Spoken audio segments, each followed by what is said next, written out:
Chapter 2 की शुरुआत में हमें दिखाया जाता है कि शेन्यू जब नीलाई को देख रहा रहता है तब उसे पता चलता है कि नीलाई उसे घूर रहा रहता है। ये देख शेन्यू थोड़ा गुस्सा हो जाता है। नीलाई को तब याद आता है कि शेन्यू सेक्रेट फैमिली से है, जो 3 मेजर फैमिलीज में से एक है, और शेंजियो भी उसकी आंट है।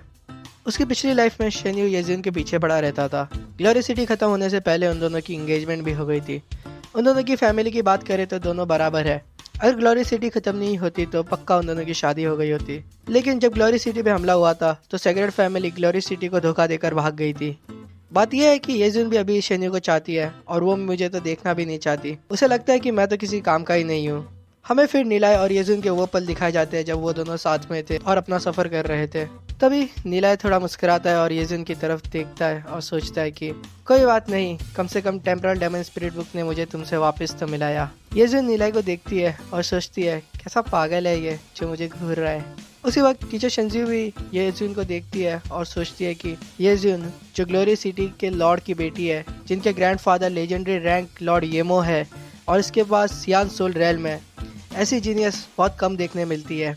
अगर शेन्यू येजुन के साथ शादी कर पाता है तो हमारी पावर ग्लोरी सिटी में और भी बढ़ जाएगी। इसीलिए हमने शेन्यू को येजुन की क्लास में लाया था। टीचर शेन्यू ह्यूमन फॉर्म में ट्रांसफॉर्म हो जाती है और स्टूडेंट्स को बताने लगती है कि आने वाले 2 सालों के लिए आप सभी मेरे स्टूडेंट हो।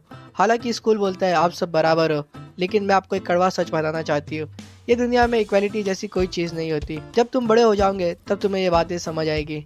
अपने सपनों की दुनिया से जितना जल्दी तुम बाहर आ जाओ उतना अच्छा है। ग्लोरी सिटी ही वो सिटी है जो एज ऑफ डार्कनेस से बच पाई थी। इसीलिए हम ही लोग हैं जो ह्यूमैनिटी के लिए एक होप है। यहाँ पर 2 तरह के लोग होते हैं, डेमन स्पिरिचुअलिस्ट और फाइटर। हजारों फाइटर में से सिर्फ एक ही है जो डेमन स्पिरिचुअलिस्ट बन पाता है। आज के टाइम पे ग्लोरी सिटी के पास हजारों डेमन स्पिरिचुअलिस्ट है और हम ही लोग ग्लोरी सिटी को बचा रहे हैं। जैसे मैंने आपको बताया था कि फाइटर और डेमन स्पिरिचुअलिस्ट के 5 रैंक होते हैं, bronze, silver, gold, black gold और लेजेंडरी रैंक। जितना बड़ा उनका रैंक होता है उतने ही वो पावरफुल होते हैं। अगर एक फैमिली में गोल्ड रैंक हो तो वो फैमिली एरिस्टोक्रेट बन जाती है। अगर कोई ब्लैक गोल्ड रैंक होता है तो वो फैमिली नोबल बन जाती है। और अगर आपको 3 मेजर फैमिलीज में से एक बनना है तो आपकी फैमिली में 3 ब्लैक गोल्ड या फिर एक लेजेंड रैंक होना चाहिए। आप लोगों में से कुछ होंगे कॉमनर और कुछ होंगे नोबल फैमिली से। हालांकि आप लोग साथ में शुरुआत कर रहे हो, इसका मतलब ये नहीं कि आप लोग बराबर हो। मैं आशा करती हूँ कि सबको पता है कि आपकी कितनी औकात है। एक कॉमनर हमेशा कॉमनर ही रहेगा और एक नोबल बनना उसके लिए इम्पॉसिबल है। तो बड़े बनने के सपने छोड़ दो, कोई भी अपनी औकात से बड़ा नहीं बन सकता। तभी हमें ड्यूजी दिखाया जाता है जो बहुत ही निराश हो जाता है ये सुन के। नीलाई जब ड्यूजी की तरफ देखता है तो उसे याद आता है कि हालांकि ड्यूजी की फैमिली कंडीशन अच्छी नहीं थी उसकी पिछली लाइफ में, लेकिन ड्यूजी फिर भी बहुत मेहनत करता था। उसके पास ना ही फैमिली का सपोर्ट था ना ही कोई टैलेंट, फिर भी वो गोल्ड रैंक डेमन स्पिरिचुअलिस्ट बना अपनी मेहनत से। जब ग्लोरी सिटी पे हमला हुआ था तब सारे नोबल्स भागने की देख रहे थे। तब ड्यूजी जैसे कॉमनर लोग ही थे जो अपनी आखिरी सांस तक ग्लोरी सिटी के लिए लड़े। जो सबसे पहले भागे थे वो थी सेक्रेट फैमिली। फिर नीलाई गुस्से से खड़ा होता है और बोलता है, टीचर शिनज़ू, मेरा एक क्वेश्चन है। टीचर शिनज़ू ये सुन के सोचती है, ये छिचोरा जो येजुन पे नजरें रखता है और मुझसे बहस करना चाहता है। टीचर शिनज़ू ने बोला, क्या क्वेश्चन है तुम्हारा? आपने बताया कि एज ऑफ डार्कनेस से सिर्फ ग्लोरी सिटी ही सर्वाइव कर पाई और हम ही लोग सिर्फ जिंदा है। इस बात का क्या सबूत है आपके पास? क्या आप कभी सेंट एंसेस्ट्रल माउंटेन के बाहर भी गए हो? क्या आप कभी endless desert, toxic forest, bloodborne marsh, heavenly lustre mountain या नदर स्नो गए हो? ये बातें सुन के टीचर थोड़ी कंफ्यूज हो जाती है और बोलती है, क्या हेवनली लस्टर माउंटेन, नदर स्नो की बात कर रहे हो तुम? मैं हमेशा से ग्लोरी सिटी में रही हूँ, मैं कभी ऐसी जगहों पर नहीं गई हूँ।